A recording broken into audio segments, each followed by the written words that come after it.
A raging sandstorm from the Taklamakan desert blew across the road ahead of the Sino-Japanese expedition.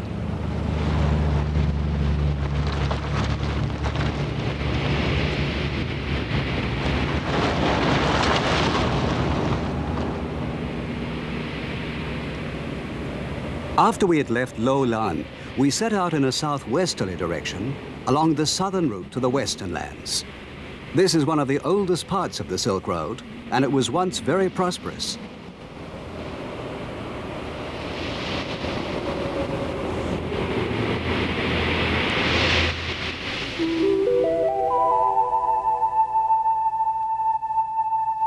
"170 kilometers, or 100 miles from the kingdom of Lo Lan, we reached the ruins of the ancient Buddhist city of Miran. We could see an old earthwork through the sandstorm, which was getting worse.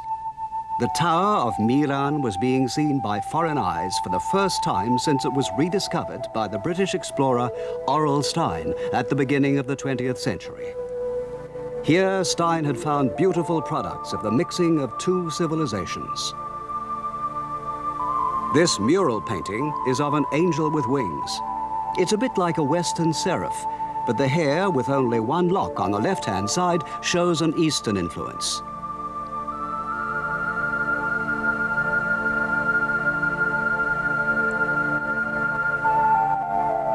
Here, the big nose and thick hair makes the picture look like an image of Jesus Christ, but it's actually Shakyamuni, the historical Buddha. Hellenistic and Buddhist cultures were combined here to produce a strange, new kind of beauty.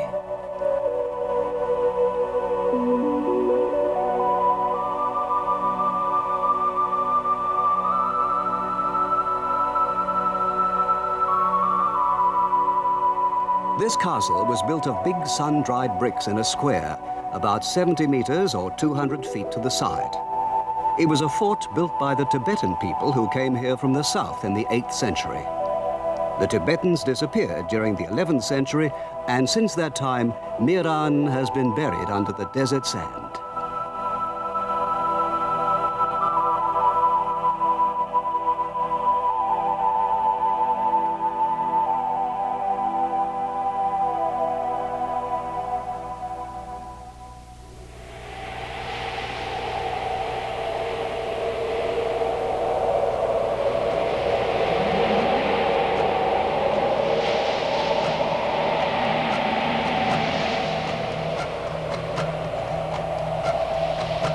However, they still sing an old song called Kala Bran, the song of the Black Storm.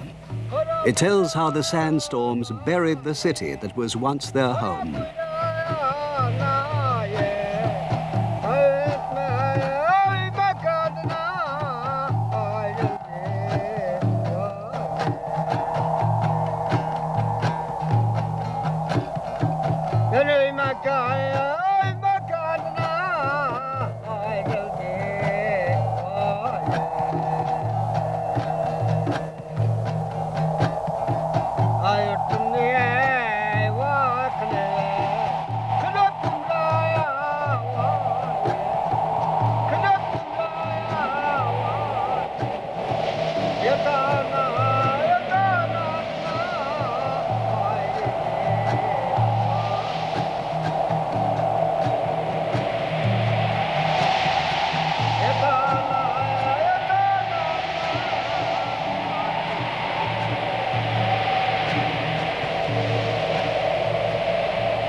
The Kunlun Mountains are covered with permanent snow, and this southern route to the Western lands marks the boundary between the Kunlun Mountains to the south and the Taklamakan Desert to the north.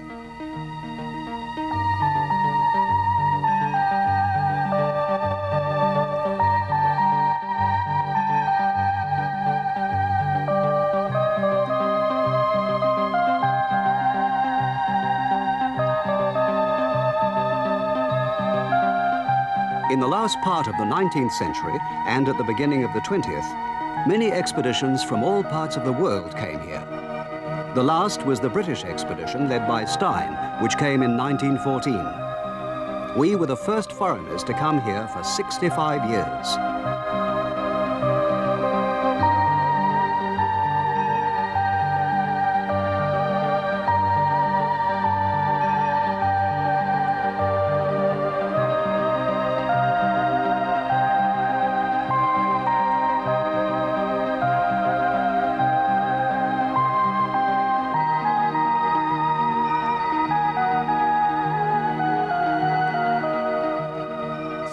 Kilometers or 240 miles west of Miran is the Jiuetian River, which has its source in the melting snows of the Kunlun Mountains.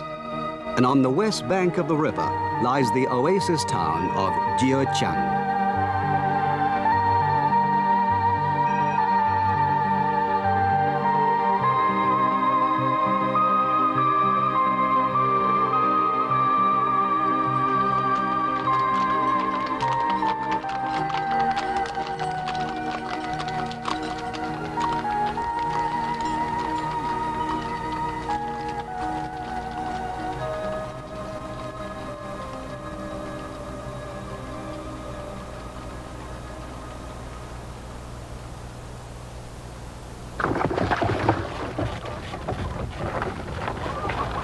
One of the few oasis towns to be found along this southern route, Jiuetian is quite big. It has a population of 35,000, of which 85% are Uyghurs. This was the first time for us to see Uyghurs. They have big noses and well-marked features, and they're obviously different from any of the other people we'd met so far on the Silk Road. To the Japanese, they seem quite Western-looking.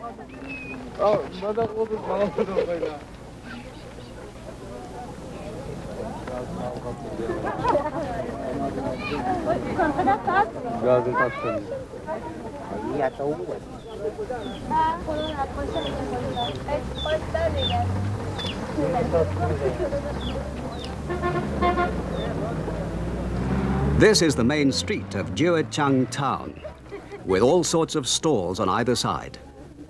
The Uyghurs, who are of Turkic stock, first came to this area in the 9th century.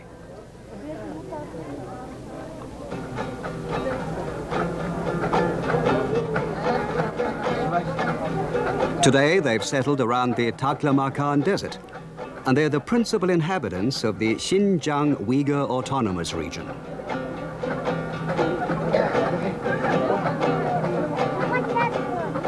They're a cheerful folk who have their own kind of music, their own language, and even their own script.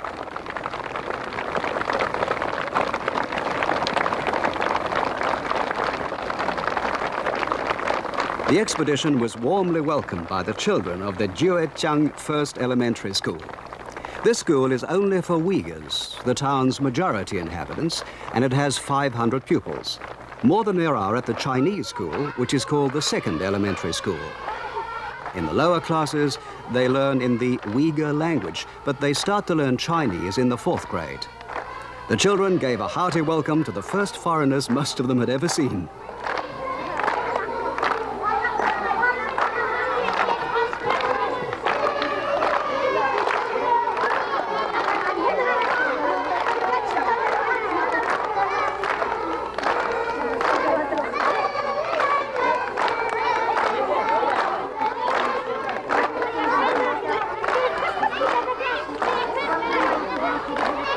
Uyghur people are very fond of singing and dancing.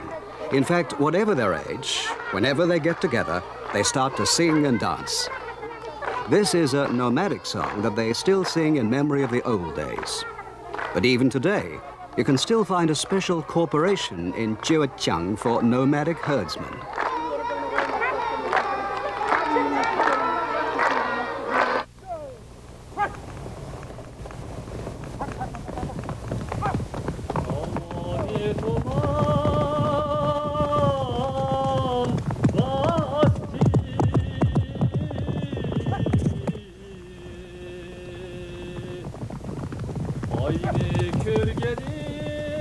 The oasis is fed by the Jiuetian River, After the revolution, new irrigation canals were built, increasing the amount of arable land.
We talked to one of the Uyghur farmers whose name was Mai Tohoti.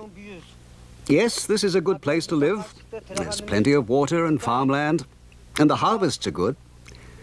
You can grow almost anything here: wheat, corn, oats, grapes, peaches, oranges, watermelons, pears.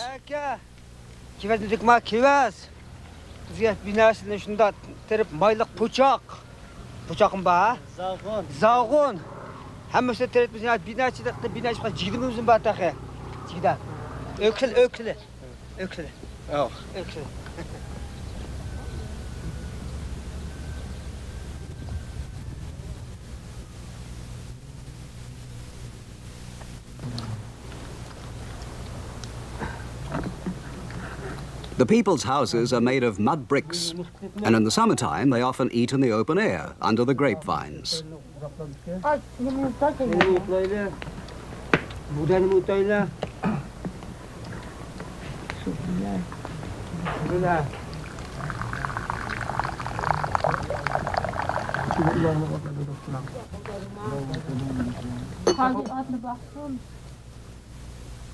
There are 11 people in the family, including the eldest son and his children. Altogether, there are 5 adult workers, and their salary is 1,300 yuan per year. But they also sell the grapes and vegetables they grow, so their total income comes to 2,700 yuan, about 1,720 US dollars a year.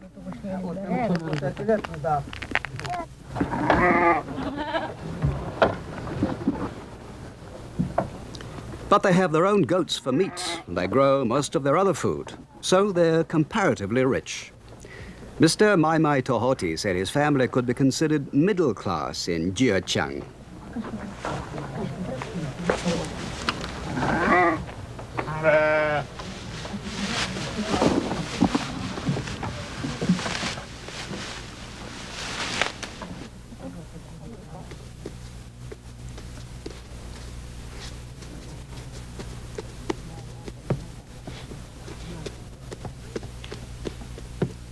The staple food of the Uyghurs is a kind of bread called nang.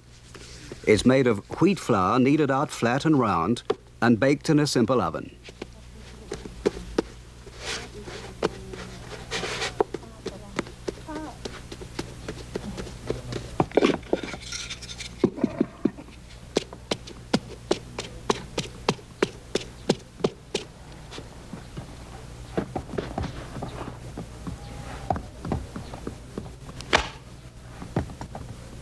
Five or six neighbors get together and chat as they bake a week's supply of naan, several hundred flat cakes. They needn't worry it'll go moldy. It's quite dry when it's baked, and the relative humidity never rises above 40%.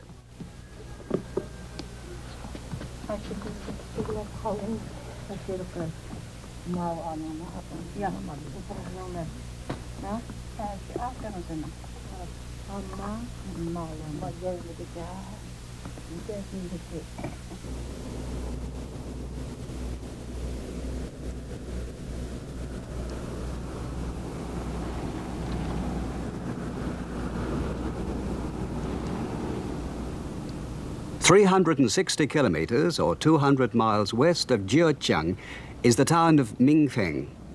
Using this town as a base, the expedition set out to find the ruins of Niya.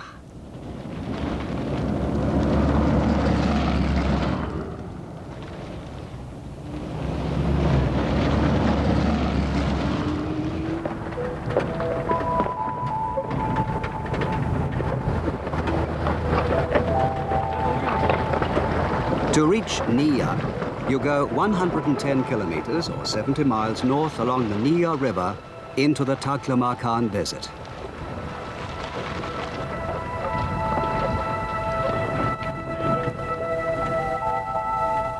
In the Uyghur language, Taklamakan means the place from which nothing living returns. But we none of us expected the great difficulties we found here. Here, there was a wood of dead willow trees that seemed like a graveyard.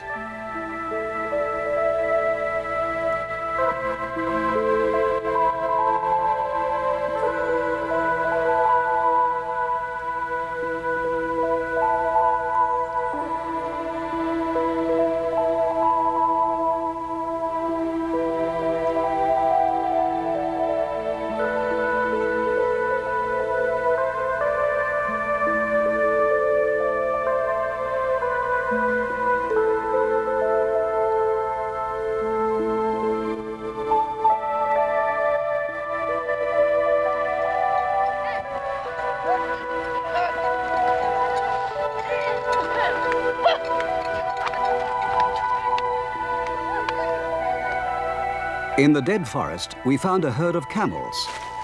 Now we're in the desert, the roads became much rougher, and we could no longer use the low-slung jeeps.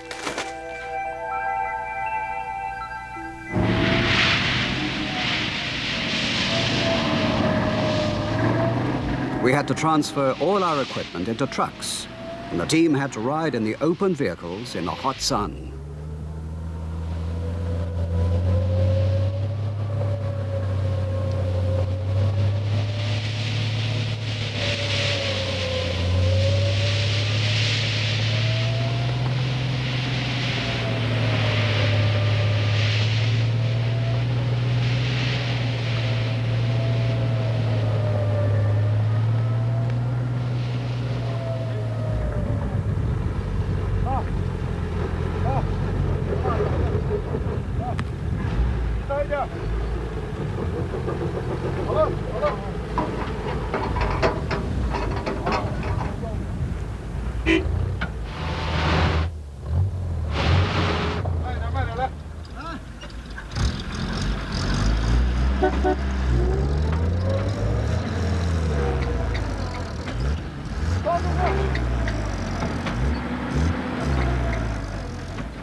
It took 10 hours to travel the 88 kilometers, or 50 miles, from Mingfeng.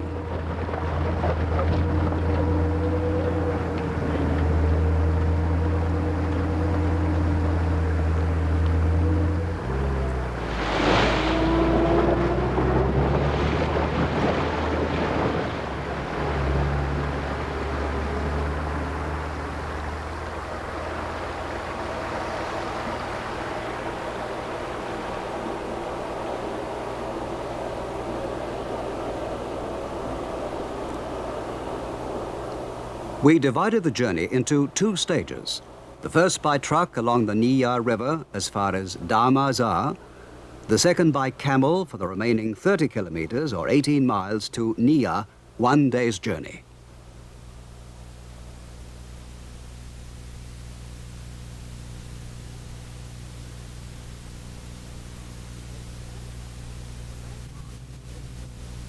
The landmark we were making for was a giant stupa, the remains of a Buddhist pagoda in the middle of the ruins. We planned to explore the ruins from this tower for a couple of days and to return to Darmazar on the morning of the 5th day. We set up camp in the middle of the desert. The caravan was made up of 58 camels and 29 people, including 10 from the expedition, a doctor, wireless operator, and a local guide. We were carrying more than 4 tons of provisions with us, of which more than half, 2.5 tons in fact, was water. We brought as few cameras and as little food and equipment as possible.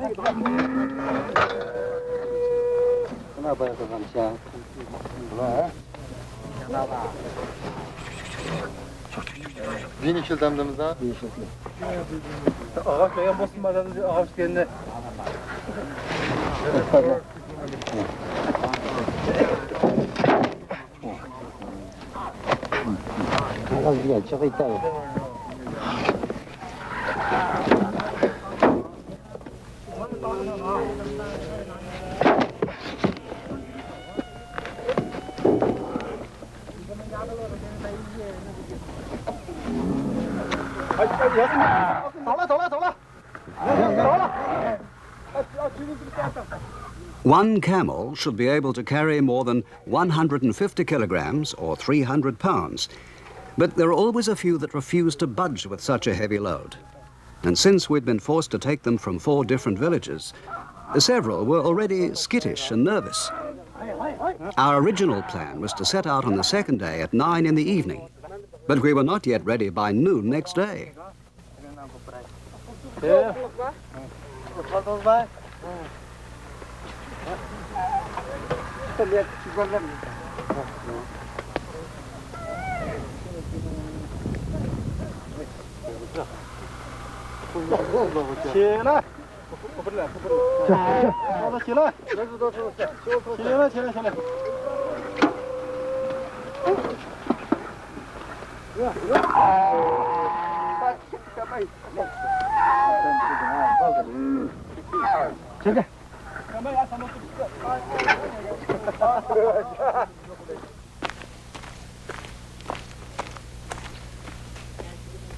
We unexpectedly met a very old man who told us he had guided Stein to the Nia ruins in 1906, more than 70 years ago. Hello, I'm now 92 years old. I remember we found an old pot with a lot of red papers inside it. It must have been written documents. I know it was very cold at the time we found them. I didn't like it too much.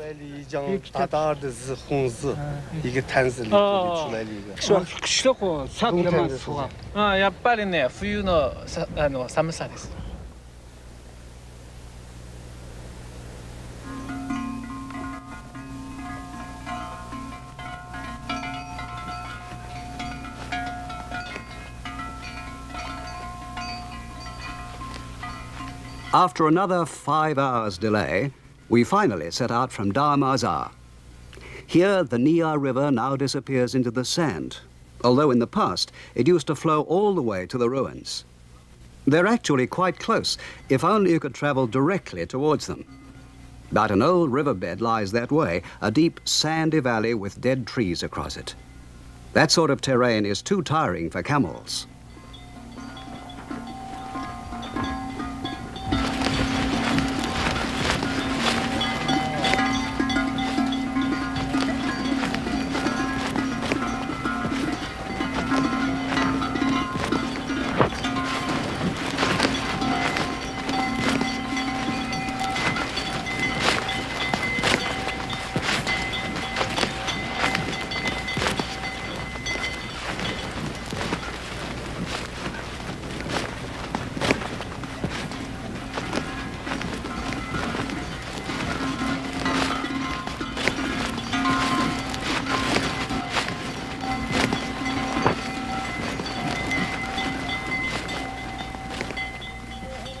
So, avoiding the valley route, we went westwards into the desert and then turned north when we reached a comparatively flat place.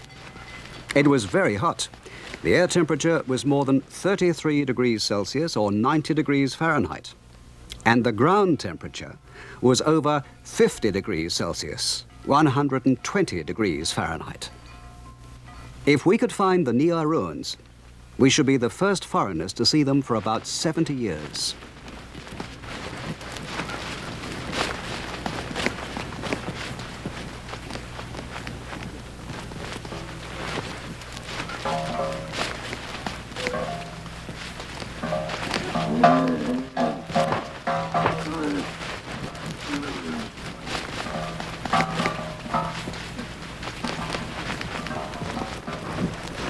If you travel a long way by camel, the leader keeps their speed to about 3 kilometers or 2 miles an hour.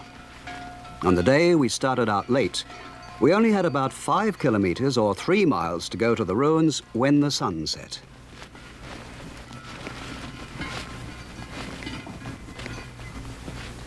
So we gave up for the day and made camp, as the Uyghur caravan master thought it'd be too dangerous to travel by night.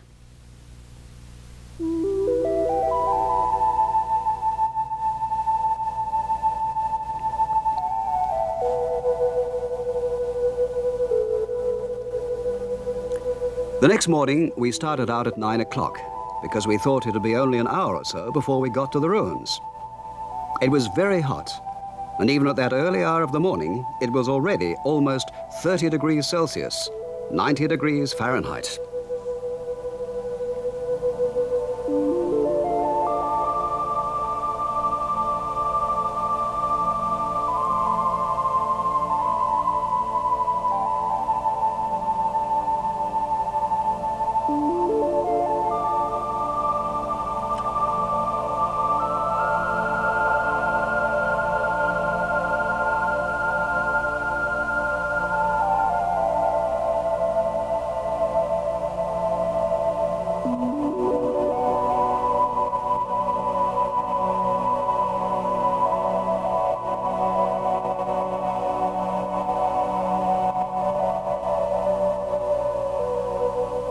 However, after an hour, there was no sign of the ruins, nor could we see anything by noon. We kept on after a quick lunch without the usual rest every 2 hours. Our canteens, which we were sharing out by the cupful, were quickly running dry. Still, we could see nothing but the empty desert. Now we've been traveling for 9 hours and there was still nothing but empty desert. The temperature was more than 40 degrees Celsius, 100 degrees Fahrenheit. And we no longer had any idea where we were. We were lost and very tired.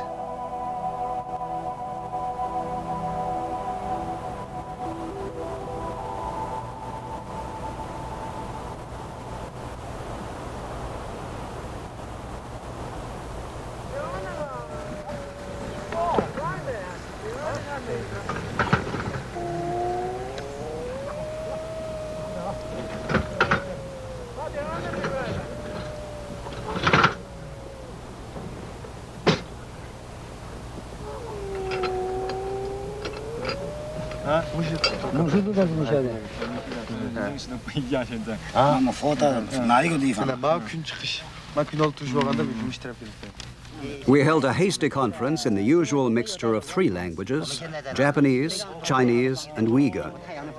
But we could only conclude that we must somehow have missed the ruins. こっちの方向だった。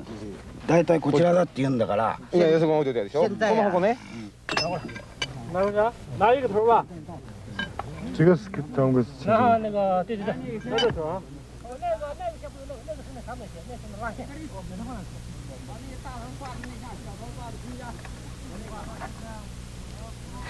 Night fell before we could establish our position.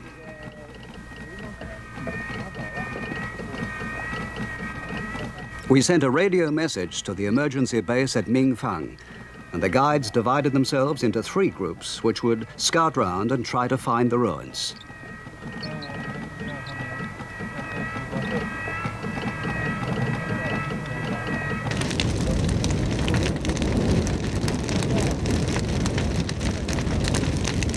That night we kept a fire burning to mark our position. so that the patrols could find us again. It was rather a frightening time.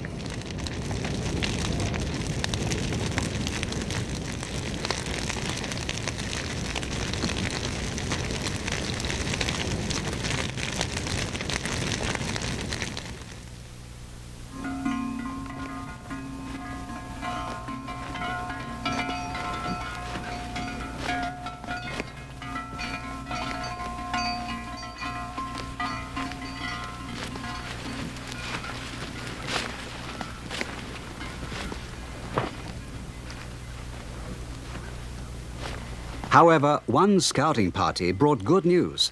We'd passed north of the ruins without knowing it. Moving in a southwesterly direction, they had soon found Nia. But it was only on the fourth day after leaving Minfang that we finally arrived.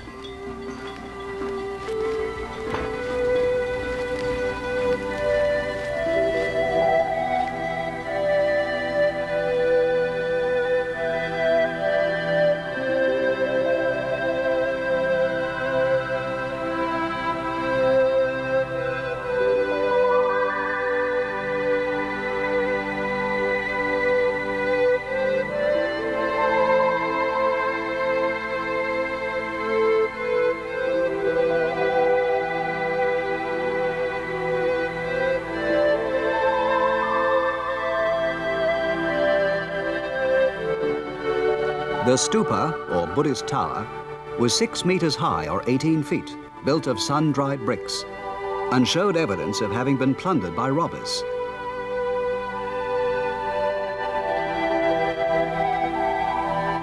The Nia ruins cover an area 20 kilometers or 12 miles north to south by 10 kilometers or 6 miles east to west, centered at this stupa.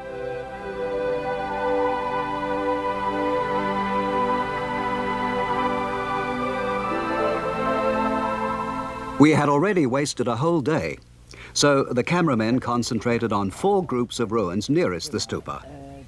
We made a start at one of these that lay about 1.5 kilometers or a mile northwest of the stupa.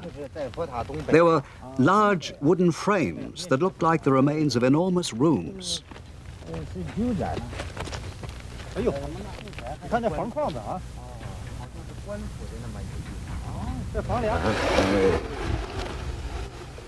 Measuring, we found that each was about 8 meters square or 25 feet. When we compared what we were looking at with Stein's diagrams, we realized we were in the group of ruins he had called N1.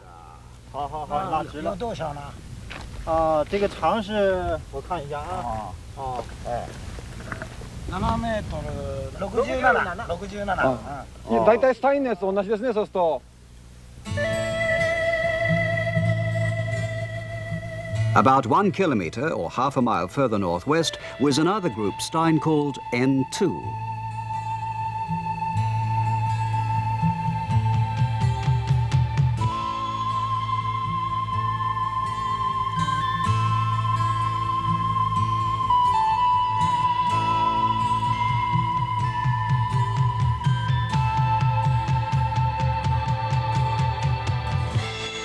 One big building had perhaps been some sort of city hall, and it had a smaller house next to it with an enclosure for goats.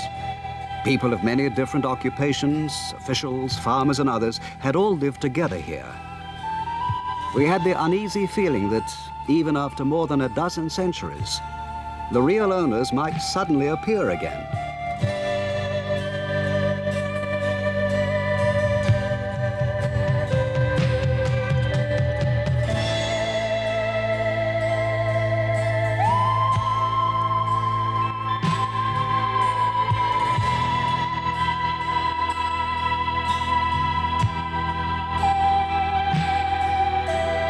Beginning with Stein, explorers from many parts of the world have excavated here to try to find out more about the lives of the people of Nia. This beautiful chair is carved with designs typical of the Western land style.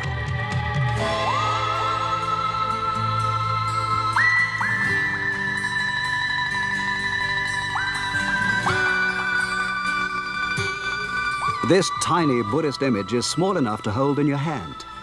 you can find traces of Buddhism everywhere.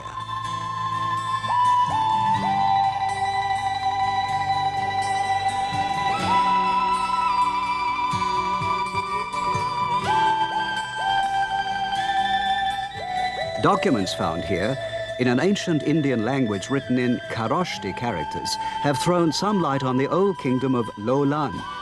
The king, who was really a sort of emperor, was the ultimate ruler whose representatives could be found at many of the oases of the kingdom.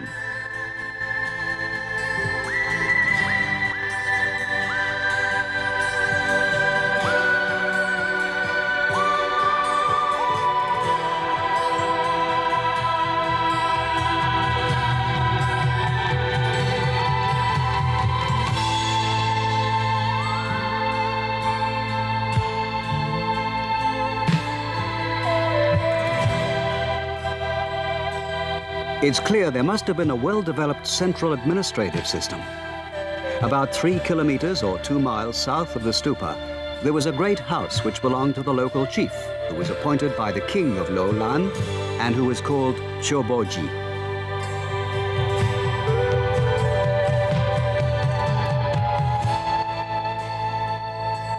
The Choboji must have been a very busy man. We know he had to collect the taxes and administer the region, to supervise the passage of travelers along the Silk Road, to witness the adoption of children, and to act as a sort of marriage counselor. Many people must have come to his great house, which was more like a small palace. It occupied an area of about 700 square meters or 7,000 square feet and had a huge reception room, more than 70 square meters or 700 square feet in size, strongly built with solid pillars. Stein said that the houses of Nia were well built and that they were very large.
Originally, there was an avenue with trees on either side going westwards from the chief's house, though almost every trace of it has now disappeared.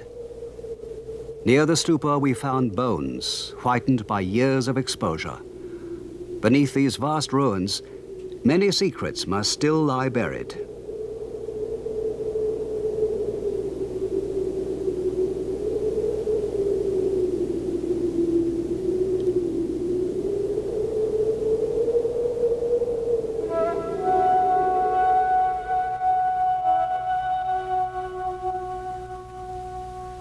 Here are the mummies of a man and his wife, found in one of the graves in the Nia ruins. Apparently, the woman committed suicide when her husband died, a ritual the Indians call sati.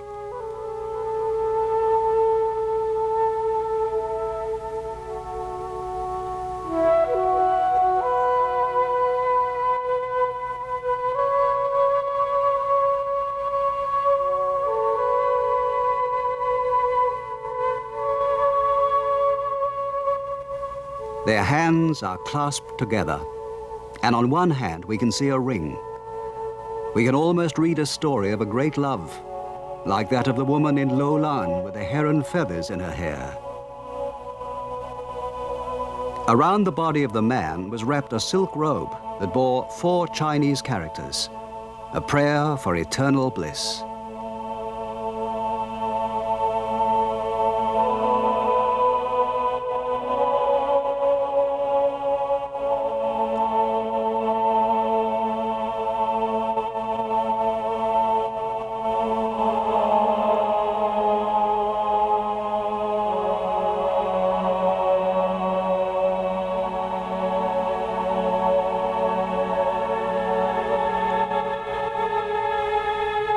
These people were of some Western race, for they had big noses, unlike most Eastern people. But in their lives, they only knew Chinese culture. Their pillow is in the shape of a pheasant, a common good luck symbol among the Chinese.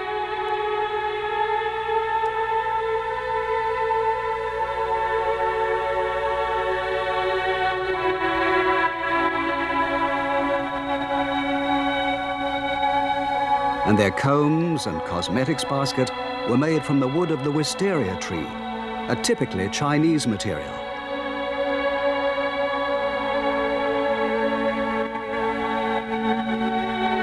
But many of the objects found here were more typical of the Western lands, the Silk Road culture that was a mixture of East and West.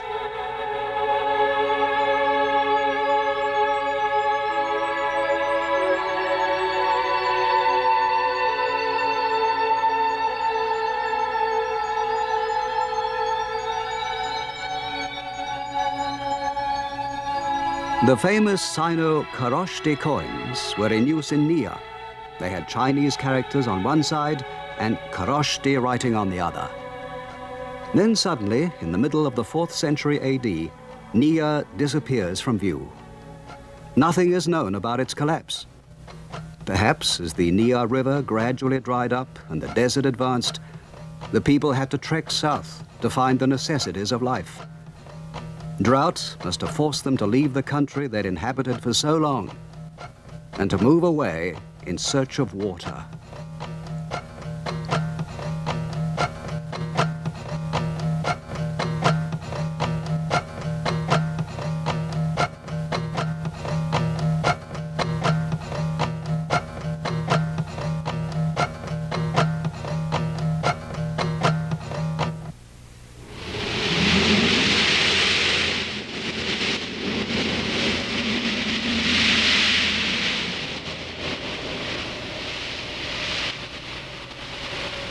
On the evening of the 2nd day at the ruins, the weather suddenly changed.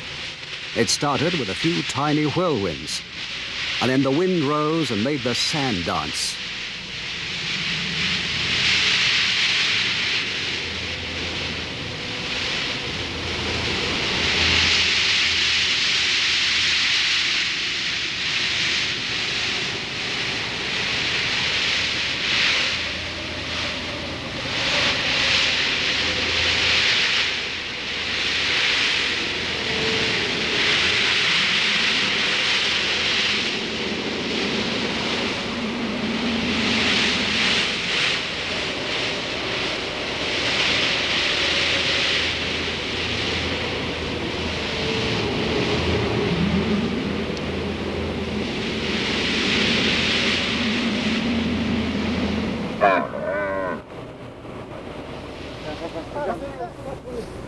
The camels were now very tired.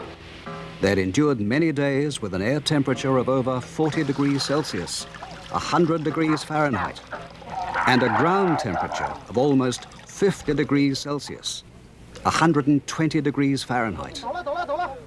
They'd reached the limit of their endurance and began noisily to call for water. We gave them most of what we had left.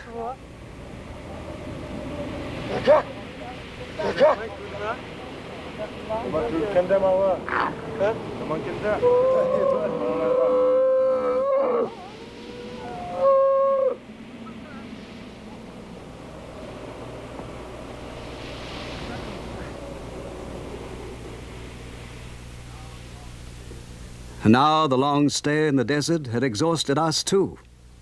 So we changed our plans.